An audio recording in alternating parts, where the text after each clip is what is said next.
They told her first class isn't for people like you. Then she pulled out her PSYP status. Ever felt the sting of being told you don't belong? That icy moment when someone looks you up and down, dismissing everything you've fought for, everything you've earned, because of the color of your skin or the assumptions they've made about it. This is the story of Ebony Brown, a determined woman on a seemingly ordinary trip from JFK to Los Angeles that transformed into a showdown of prejudice, courage, and ultimate triumph. When a gate agent hissed, "First class isn't for people like you," Ebony refused to cower. She had something powerful in her back pocket, something that would make them all rethink who truly belonged where. Ebony Brown had always been told she was too ambitious for her own good. Growing up in a single-parent home in Brooklyn, New York, she had watched her mother juggle 3 jobs to keep the lights on and groceries in the fridge. From a young age, Ebony had been keenly aware of 2 things. First, that she was a black girl in a world that seemed ready to judge her at every turn. Second, that she had within her an unquenchable fire that refused to be extinguished by low expectations. That dual awareness shaped her into someone both cautious and fearless. She learned to read people's intentions from their body language and learned to carry herself with a quiet dignity. Even when she wasn't so sure, she felt dignified inside. By the age of 30, Ebony had carved out an impressive career at one of the top financial consulting firms in Manhattan, climbing up the ranks from intern to senior consultant in record time. Her success was partly due to her razor-sharp analytical mind, but also because Ebony had a way of winning people over with grace and persistence. When the higher-ups recognized her potential, they offered her opportunities that had never before been bestowed on someone so young in the company. With that recognition came perks: a large salary, invitations to prestigious galas, membership in exclusive clubs, and the kind of airline status that opened doors and conjured immediate respect. She often traveled for work, zipping between cities to attend high-stakes meetings. It was on these travels that Ebony realized how differently people in the upper echelons of society were treated. A sense of guilt and confusion usually tugged at her whenever she found herself in a luxurious lounge, sipping complimentary champagne while others waited in uncomfortable chairs at the main gate. But she justified it by reminding herself that she had worked for every single advantage she now possessed. On a chilly December morning, Ebony arrived at John F. Kennedy International Airport for a flight to Los Angeles. She was attending a conference organized by the philanthropic branch of her firm to discuss youth entrepreneurship programs on the West Coast. Ebony was slated to be a keynote speaker, though she never liked to label herself as someone who made it, since she believed she still had miles to go. She could not deny she had come far indeed. From that cramped apartment in Brooklyn to the red carpet of lavish events, Ebony's trajectory had been one of unstoppable progress. The night before, she barely slept, working late to finalize her speech. The speech included stories from her childhood, anecdotes that highlighted how crucial it was for marginalized youth to be given a chance to thrive.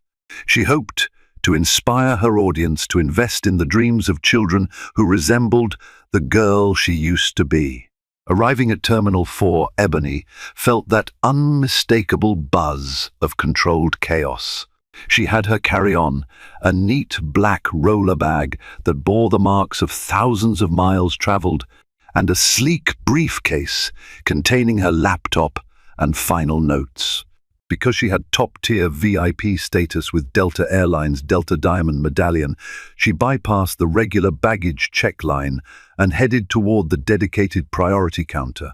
Her day had been meticulously planned. She would breeze through check-in, maybe grab a quick latte at the lounge, then head to the gate.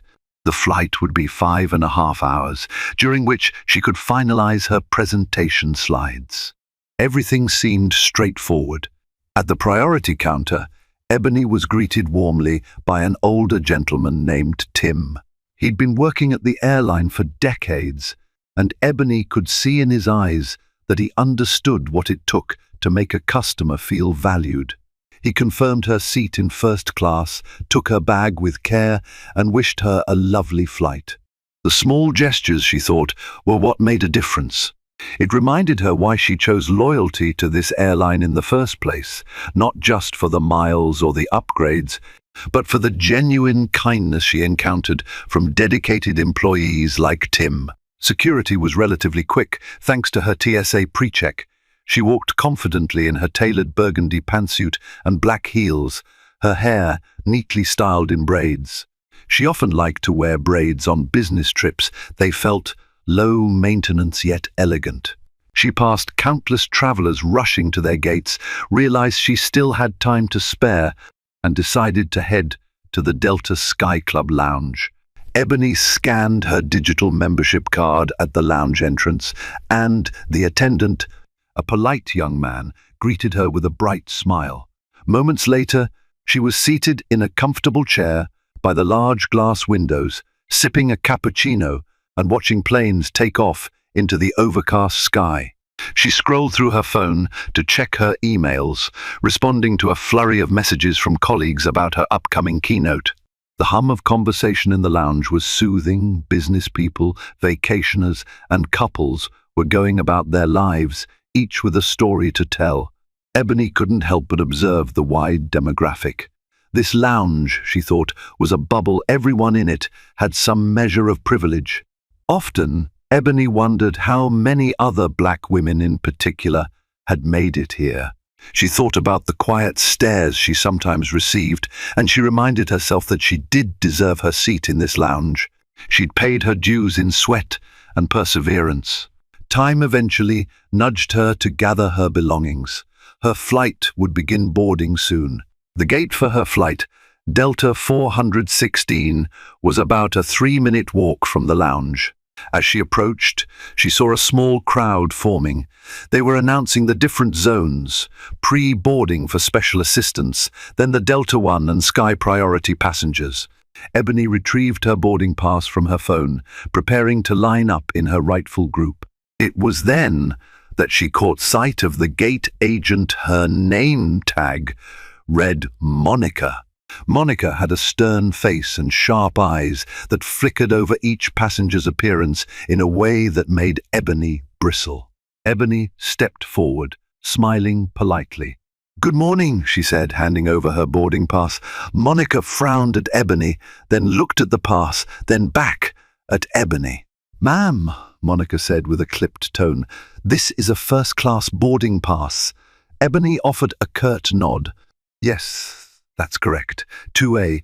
Monica's eyes narrowed. She leaned in as if talking to a child who had broken the rules. "Are you sure you're in the right place? This line is for first-class passengers and Diamond Medallion members." Ebony felt a flush of annoyance.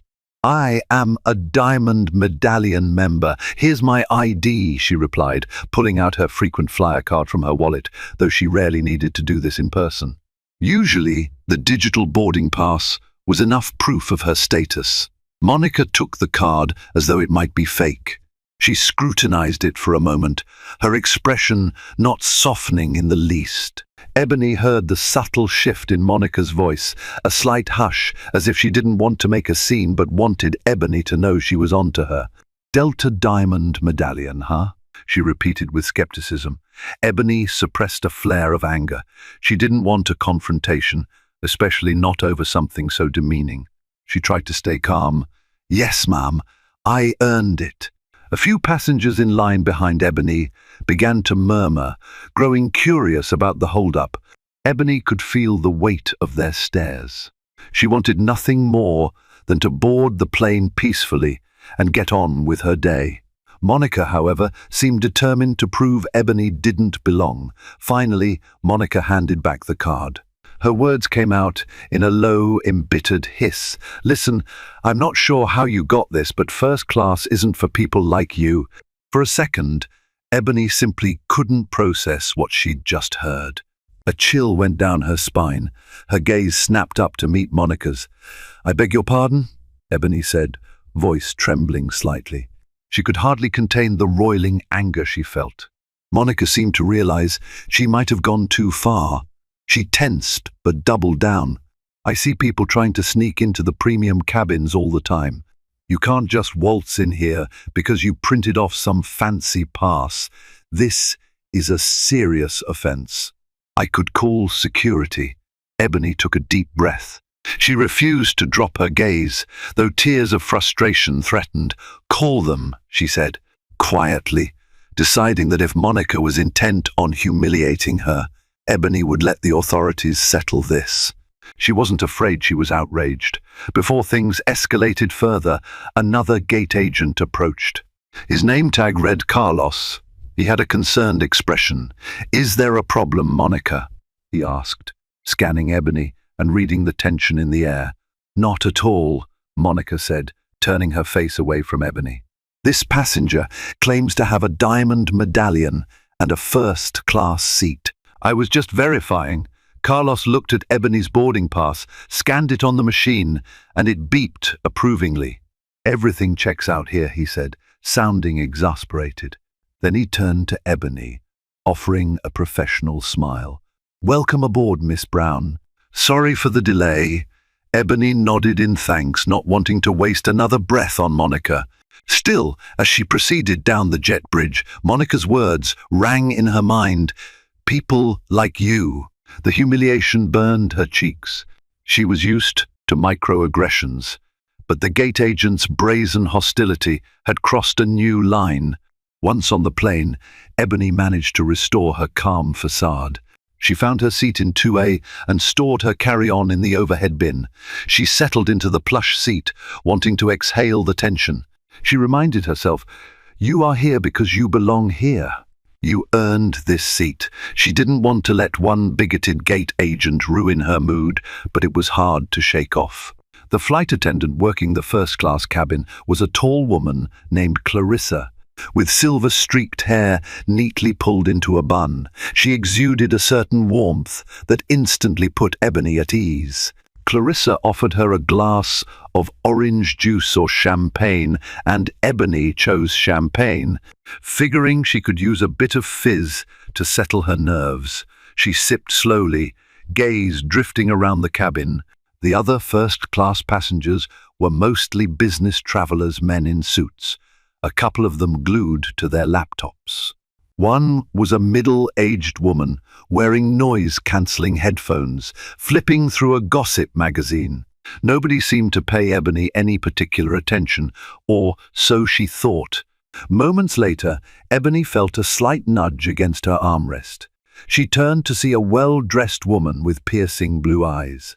She looked to be in her mid-40s, with a stylish bob haircut and a manner of wearing her tailored blouse that suggested she, too, was a seasoned professional. Her name tag from a conference badge hung around her neck, revealing her name, Vivian Locke. Ebony noticed that Vivian was studying her carefully. Ebony managed a polite smile, expecting just a casual greeting. But Vivian's gaze was too probing, as if she was evaluating Ebony's entire existence. Ebony tried to brush it off. Just then, Clarissa came by with a tray of warm towels. Ebony took one. Vivian declined, but as Clarissa moved on, Vivian said quietly, "I saw what happened at the gate." Ebony's hand tightened around the towel, but she kept her voice neutral. "Oh, it was quite the scene," Vivian nodded. "I'm sorry you had to go through that. I don't know the details, but it looked unpleasant."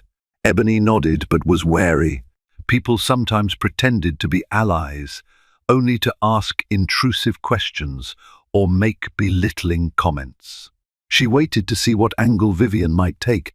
"I've been flying Delta for years," Vivian continued. "I hate seeing that kind of attitude.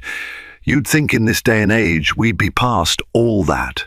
Ebony gave a light shrug. "Yes, one would think." She tried to offer a tight smile. "Thank you for your concern." Vivian seemed to want to continue the conversation, but Ebony turned her attention to her phone, plugging in some last-minute edits to her keynote slides. A few minutes later, the captain announced that they'd be closing the doors soon and preparing for departure. Ebony's mind flicked back to the gate agent. She wondered if Monica was even now telling some story to her colleagues, twisting the narrative. Ebony tried to shake it off, determined not to let negativity overshadow the rest of her day. As the plane taxied out onto the runway, Ebony felt a stirring in her chest. She thought of her mother, who had taken Ebony to the airport once, years ago, when Ebony won a local essay contest that earned her a free trip to Washington, D.C. Her mother had never flown on a plane herself, but had insisted Ebony go, telling her, "Spread those wings, baby girl." Ebony had never forgotten that awe-inspiring moment of the plane roaring down the runway and lifting into the sky. It was a sensation of limitless possibilities. She felt it again now, even though she was older, more jaded, and carrying the weight of a real job and adult responsibilities. Flight always awakened hope in her. About half an hour into the flight, Clarissa returned to take orders for lunch. Ebony requested the grilled salmon, a dish she'd had before on Delta, and it was usually pretty good for airplane food. As Clarissa moved down the aisle, Ebony could sense Vivian shifting again, angling toward her. Ebony couldn't ignore it any longer. "You on a business trip?" Vivian asked softly. Ebony nodded. "Yes, heading out to La for a conference. It's part of my job." She tried to keep her response short, not quite ready for a heart-to-heart. Vivian seemed unperturbed by Ebony's brevity. "Same here. I'm in pharmaceuticals. There's a big industry event in Los Angeles next week. But I like to go out a bit early to meet some contacts, do some wine and dine, that sort of thing." Ebony gave a polite nod. "Makes sense. Where's your event being held? The Los Angeles Convention Center? Yours?" Ebony paused. "I'll be speaking at a philanthropic conference at the JW Marriott near LALIV. She tried not to let her frustration from earlier seep into her tone. "We're discussing youth entrepreneurship." Vivian's eyes lit up. "That's wonderful. Good cause." She rummaged through the side pocket of her seat and pulled out a business card. "In case you ever need any sponsorship or want to connect with some interesting folks in my circle, feel free to reach out." Ebony thanked her, taking the card more out of courtesy than genuine interest. She was still a bit guarded but appreciated the gesture. Eventually, Clarissa returned with the appetizer trays, and Ebony immersed herself in the meal. The conversation with Vivian stalled, which Ebony welcomed. She flipped open her laptop to practice her speech, running through lines in her head about empowerment, about not letting stereotypes hold you back. She thought about what had just happened at the gate.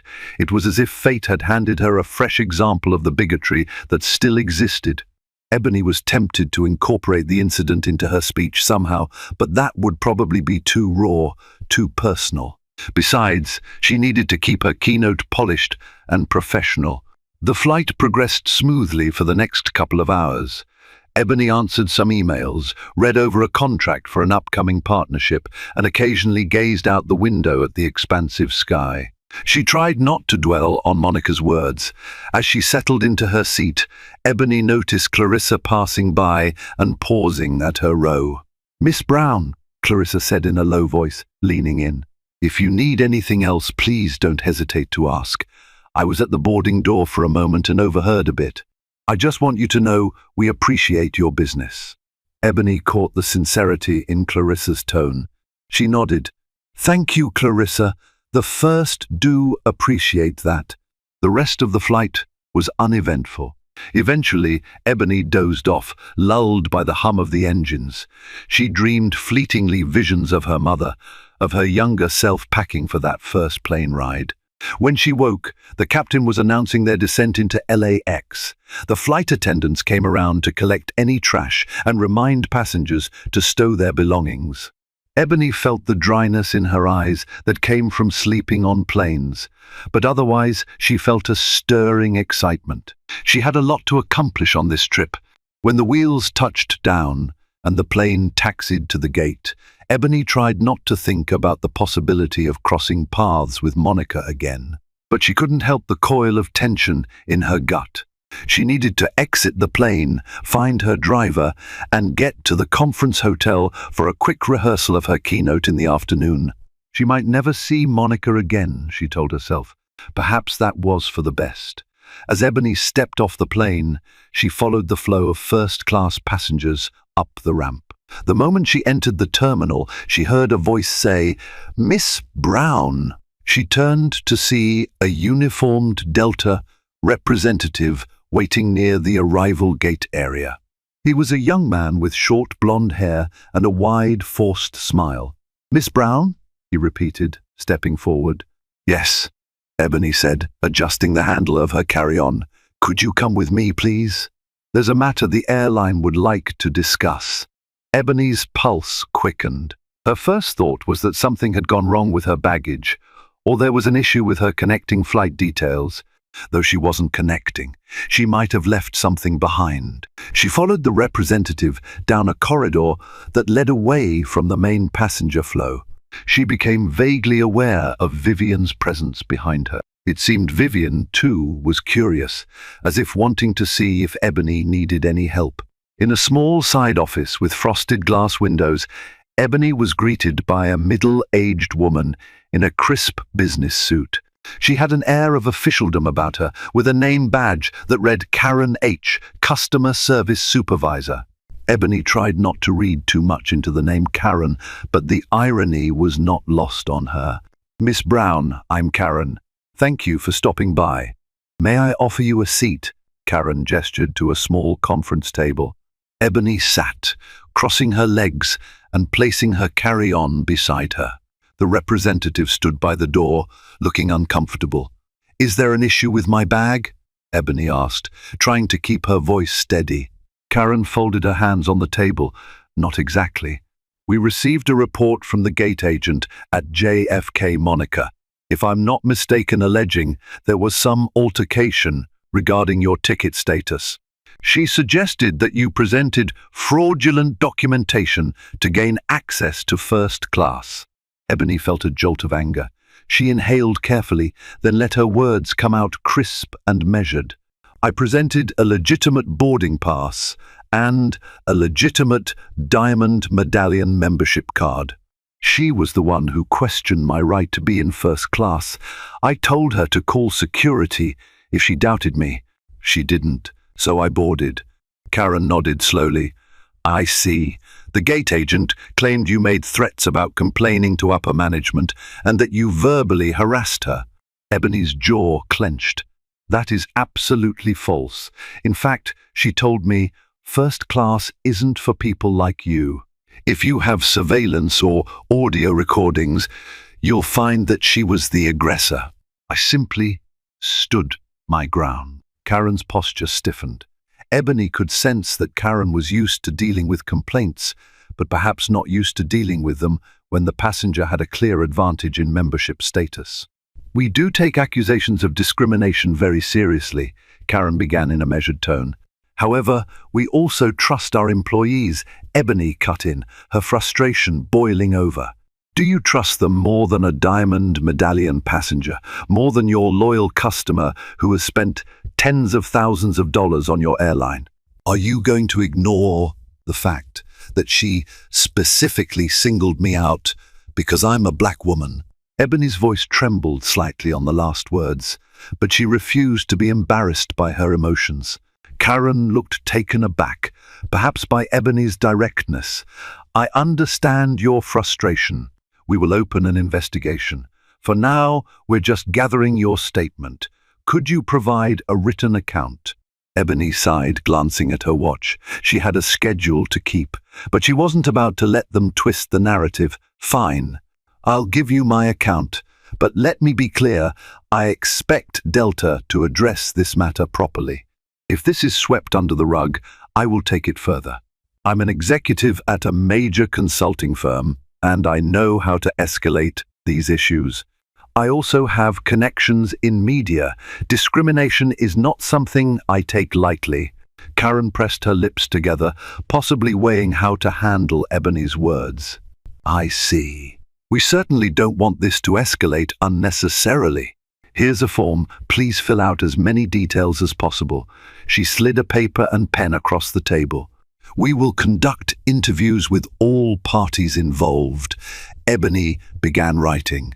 Her heart pounded, but she forced herself to be precise, noting Monica's exact words and the presence of onlookers.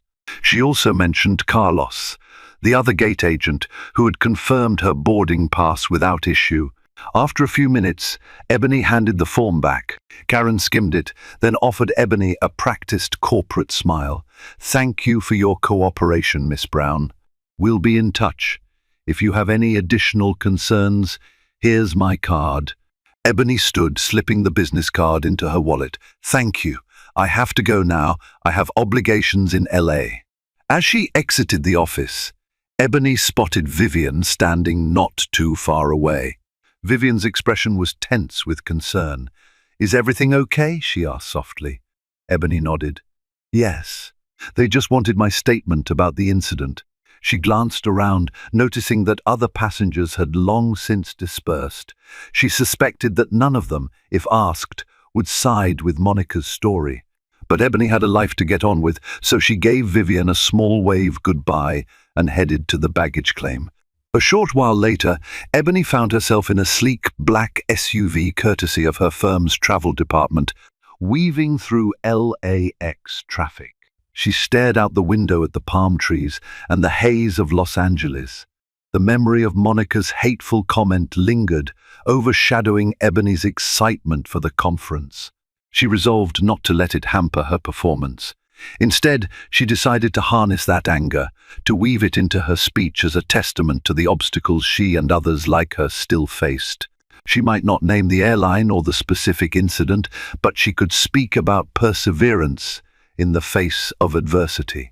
She would transform her frustration into something constructive. At the JW Marriott, Ebony was greeted by a flurry of event organizers, each vying for a moment of her time. She politely navigated the chaos, checking into her room, then heading straight to the conference auditorium to test the AV equipment.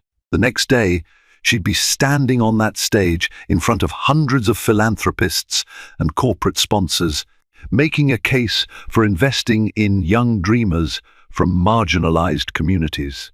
That afternoon, Ebony rehearsed her keynote with the event coordinator, a soft-spoken woman named Monica, an ironic twist.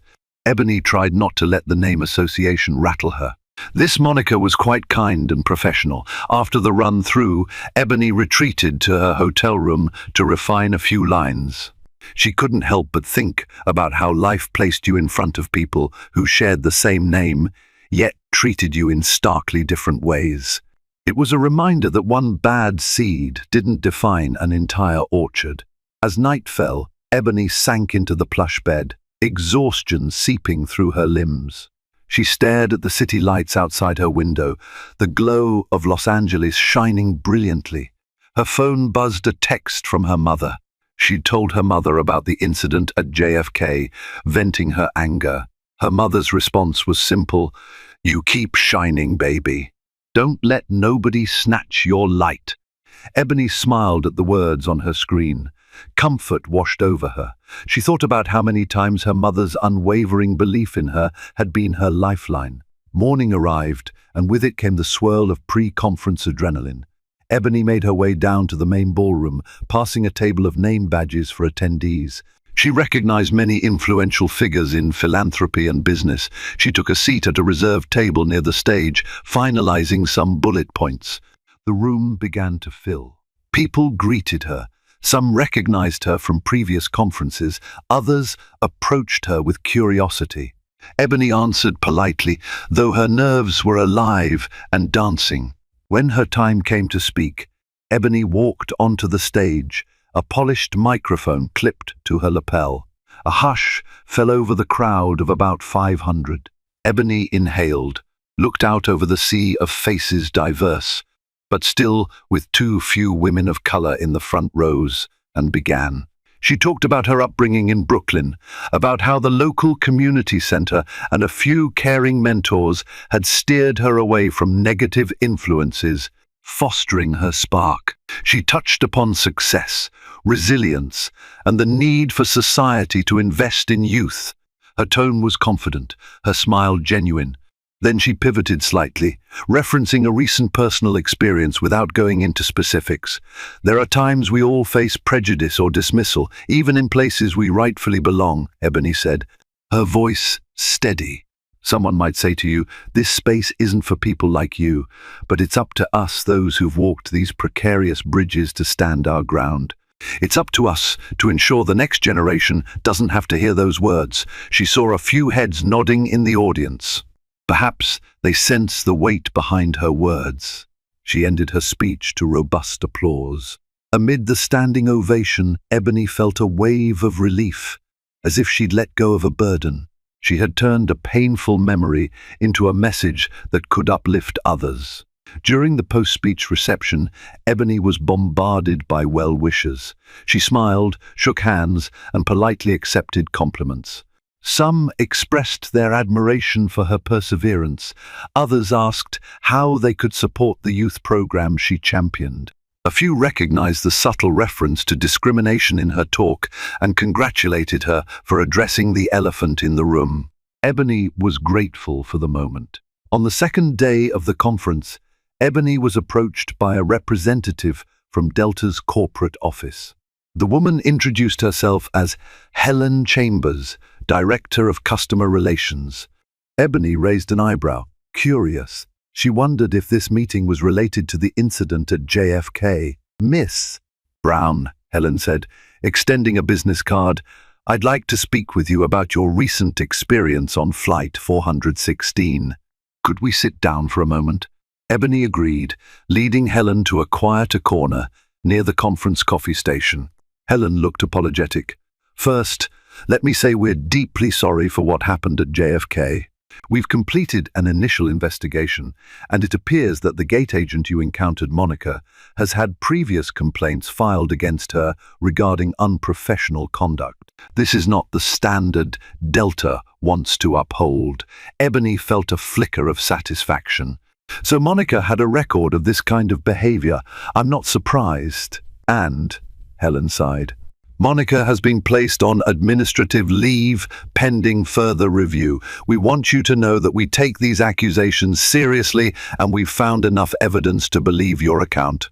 Furthermore, we've interviewed Carlos, who corroborated your story. We also reviewed security footage and audio from the gate area. We can hear part of the exchange you described. Ebony let that sink in. And what steps are being taken to ensure this doesn't happen again to someone else? Helen looked earnest. We're launching an internal training initiative to emphasize anti-discrimination policies. We'd also like to invite you to a meeting with our executive team to discuss how we can better serve our diverse customers. I know this is short notice, but we'd appreciate your input. Ebony mulled it over, bitterness still lingering. She was grateful that Delta seemed to be addressing the situation, but she wanted more than corporate lip service. I'll consider it, Ebony said carefully. I appreciate the apology and the steps you're taking, but a few training sessions might not solve everything. Helen nodded. We understand, and I hope we can keep an open line of communication. With that, Helen left Ebony with a promise to follow up soon. Ebony returned to the conference sessions, her mind abuzz. She tried to focus on the next speaker, discussing technology's role in youth empowerment, but she couldn't shake the swirl of thoughts about her meeting with Helen. She felt a mixture of vindication. Monica wouldn't just walk away from this unscathed, and a sense of guarded optimism. Maybe the incident would spark meaningful change within the airline's culture. Or maybe it would all blow over once the media cycle shifted. Ebony vowed that if Delta didn't follow through, she would make some noise. That evening, Ebony's phone rang. She glanced at the caller ID, not recognizing the number, but answered anyway. "Hello, Miss Brown," came a deep, resonant voice. "My name is Russell Coleman. I'm the Vice President of Corporate Affairs at Delta Airlines. Helen Chambers told me she spoke with you earlier. Would you be available to meet tomorrow for lunch?" We'd like to discuss some potential collaborative efforts regarding diversity and inclusion training for our staff. Ebony was taken aback. She had expected maybe an email, not a personal call from a VP. She hesitated, then checked her schedule. I have a panel in the morning, but I'm free around one. Perfect, Russell said. We can send a car or meet wherever is most convenient for you. We want to make this as easy as possible. Please know that we consider your perspective extremely valuable. When Ebony hung up, she couldn't help but recall the beginning of this trip, how she'd started the journey on a note of blatant discrimination. Now, a top airline executive was eager to collaborate on improving their policies. The irony was thick. If Monica had been polite, if she hadn't said those hateful words, none of this might have happened. Ebony wondered if the gate agent had any inkling that her cruelty would trigger a chain of events this big. The next day, Ebony was whisked away from the conference by a driver and taken to a chic restaurant in downtown La. Russell Coleman stood outside, tall and imposing in a charcoal suit. He greeted Ebony warmly, holding the door open as they entered. Over a meal of fresh pasta and salad, Russell laid out Delta's hopes to create a training program for gate agents and flight attendants focusing on unconscious bias, inclusivity, and conflict resolution. Ebony listened intently. We've had initiatives before, Russell admitted, but obviously they need strengthening. We'd like your firm's help in designing a robust module, maybe even a video series, or an in-person workshop. We're willing to invest in this because we see how an incident like this can tarnish the relationship with our loyal customers, and it's simply the right thing to do. Ebony recognized an opportunity, not only for her firm, but for the broader cause she championed. If Delta was serious, they could become a model for other airlines and large corporations. She was also mindful of the risk.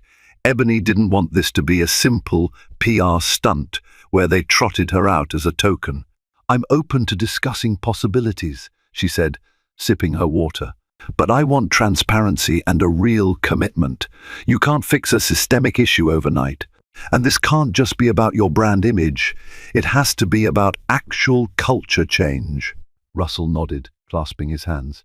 We mean it, Miss Brown. I'm prepared to sign and moo to that effect, and we can proceed with a pilot program.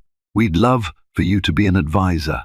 Ebony felt a surge of pride tempered by caution. Let's have our legal teams draft something. I'll see if we can arrange a meeting once I'm back in New York. For now, I'm willing to see where this leads. They parted with handshakes, and Ebony returned to the conference. She was slated to moderate a panel on corporate giving that afternoon, and she did so with poise. Afterward, she couldn't help but reflect on the swirl of events that had pulled her life in unexpected directions. On the final day of the conference, Ebony was walking through the hotel lobby when she spotted a familiar face, Vivian, the woman from the plane. Vivian was engaged in conversation with a cluster of people by the coffee station. When she spotted Ebony, she broke away and hurried over, looking excited. Ebony, she said with genuine warmth, I've been hoping I'd run into you. I actually saw an article in the local news about a gate agent at Delta being put on administrative leave for discriminatory behavior. It didn't mention names, but I wondered if it was the same incident. Ebony smiled ruefully. Word travels fast, huh? Yes, that's the one. Vivian pursed her lips. I'm sorry you had to go through that, but I'm glad it's being addressed. Any good news on that front? Ebony hesitated, then decided to share a bit. I'm in talks with Delta's senior staff about consulting on a new training program. It could lead to broader policy changes. Vivian's eyes lit up. That's fantastic. If you need any support, let me know. I know some folks at a national equity nonprofit could help with content or rollout. Ebony took Vivian's card again, genuinely touched. I might reach out, thank you.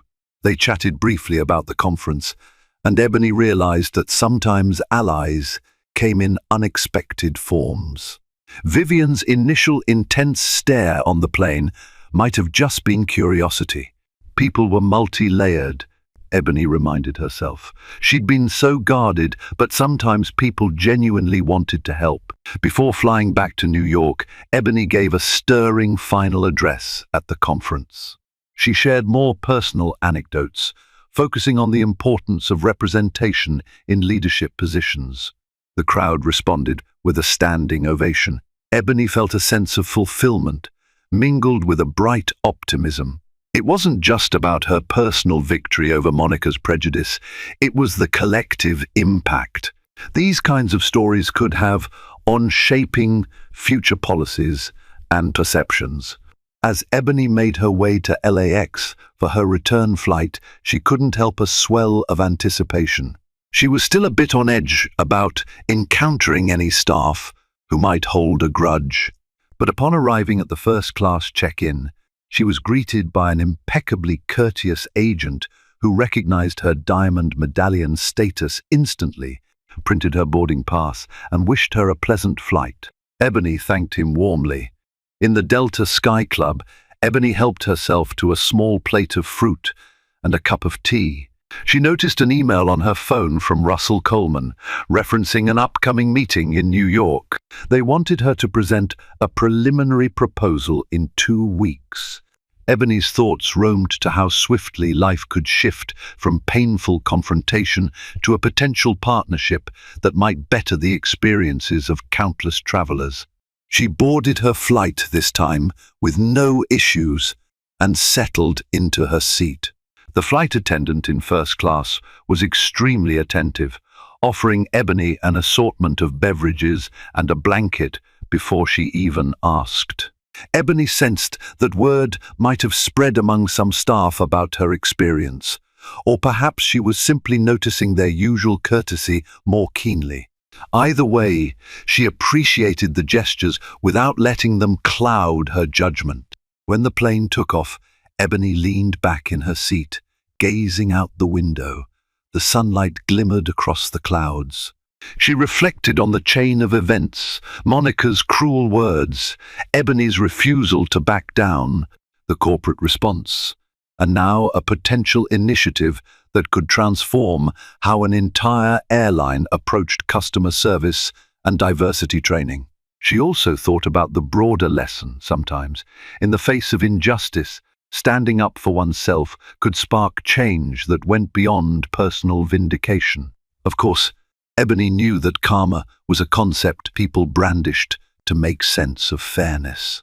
In her mind, what happened to Monica wasn't just karma, it was the natural consequence of sustained unprofessional and discriminatory conduct. She also acknowledged that it often took someone with Ebony's clout, a high-status passenger with professional influence, to push for accountability that might otherwise never come.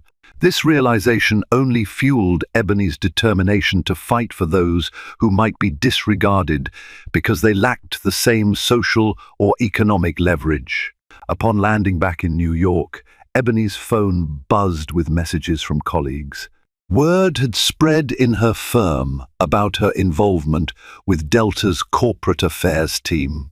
Some applauded her, others teased about Ebony possibly becoming the face of airline equity.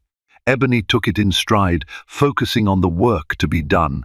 Over the next 2 weeks, Ebony met with her firm's diversity and inclusion specialists, brainstorming an approach that combined empathy training, practical conflict resolution, and continuous accountability measures for airline staff. She pored over case studies from other corporations that had tackled bias, gleaning insights into what worked and what didn't. The goal was to create a pilot program that Delta could roll out at a handful of major airports before expanding nationwide. She insisted that employees like Monica, if they remained with the airline after appropriate consequences, should undergo specialized coaching. Ebony believed in second chances, provided there was genuine commitment to change. Finally, the day arrived for Ebony's big meeting at Delta's corporate offices in Atlanta. She flew down the night before, checked into a hotel near the airport, and spent the evening fine-tuning her presentation slides. Early the next morning, Ebony sat in a sleek conference room with a view of the bustling tarmac. Across the table were Russell Coleman, Helen Chambers, and several other executives. Their faces ranged from earnest excitement to skeptical curiosity. Ebony launched into her presentation, a comprehensive plan that included online modules, in-person workshops, role-playing scenarios, and a system for ongoing feedback from passengers and staff. She emphasized that the key was consistency, accountability, and a top-down commitment from Delta's leadership. When Ebony finished, the room was silent for a moment. She felt a rush of nerves. But then Russell leaned forward, smiling broadly. "Miss Brown, this is exactly the kind of forward-thinking approach we need. It's not going to be cheap or easy to implement, but I believe it's necessary." Helen nodded in agreement. "We can allocate resources for a pilot program at JFK, LAX, and Hartsfield-Jackson here in Atlanta to start. If that goes well, we'll roll out further." One of the executives, an older man with steel-grey hair, added, "Miss Brown, you mentioned you are also heavily involved in philanthropic efforts. Would you be open to tying in some form of community engagement? We could incorporate stories from underrepresented youth to illustrate the impact of biases." Ebony's heart soared. It was the kind of synergy she'd hoped for. "Absolutely. I have connections with non-profits that mentor young people. Including their perspectives could drive home the real-world consequences of discrimination." They spent the next hour hashing out details, discussing timelines, budgets, and communication strategies. By the end, Ebony felt a sense of accomplishment unlike anything else in her career. She'd been a successful consultant on many big projects, but this initiative felt personal and transformative. It wasn't just about flight upgrades or corporate status. It was about people's dignity. After the meeting, Russell pulled Ebony aside. "We're also considering a public statement," he said. "We want to show the world we're taking a stand against discrimination. Would you be willing to be part of that announcement?" Ebony hesitated, recalling how she never enjoyed the spotlight for personal issues. But in this case, maybe visibility was necessary to drive home the message. "I'll do it, provided it's respectful and honest," she said. "I don't want it to look like I'm just a prop in a PR campaign." Russell nodded. "Understood. We'll work closely with you on the wording. Delta is serious about this, Miss Brown, and we have you to thank for pushing us out of our comfort zone." Ebony gave a grateful smile. "I appreciate the opportunity to effect real change." In the weeks and months that followed, Ebony's plan began taking shape. Managers from the pilot airports were trained first, then frontline staff underwent sessions. Some employees resisted at first, but gradually, as they saw the airline's leadership fully behind the effort, they began to embrace the training. Anonymous surveys reflected a positive shift in the workplace culture. Customer feedback improved as well. Reports of discriminatory treatment decreased. Ebony monitored these metrics carefully, providing ongoing recommendations. Meanwhile, Ebony's own career soared even higher. Her firm recognized her as a trailblazer. She was featured in an industry magazine for her role in implementing large-scale DEI diversity, equity, and inclusion reforms in a major airline. She even found herself in demand as a speaker at events beyond her usual finance circles. She talked about bridging corporate interests and social responsibility, using the anecdote of how she'd been told, "First class isn't for people like you," to illustrate both the severity of bias and the power of standing up to it. What happened to Monica, the gate agent? Ebony learned through Delta's channels that after being placed on administrative leave, Monica had her contract terminated The review board had discovered multiple instances of misconduct. Monica reportedly tried to defend herself, claiming Ebony had provoked her, but the evidence, video footage, and witness testimonies contradicted her assertions. Ebony felt no personal vindictiveness, but she believed accountability was necessary. Perhaps Monica would learn and change, perhaps not. Either way, Ebony would not lose any sleep over it.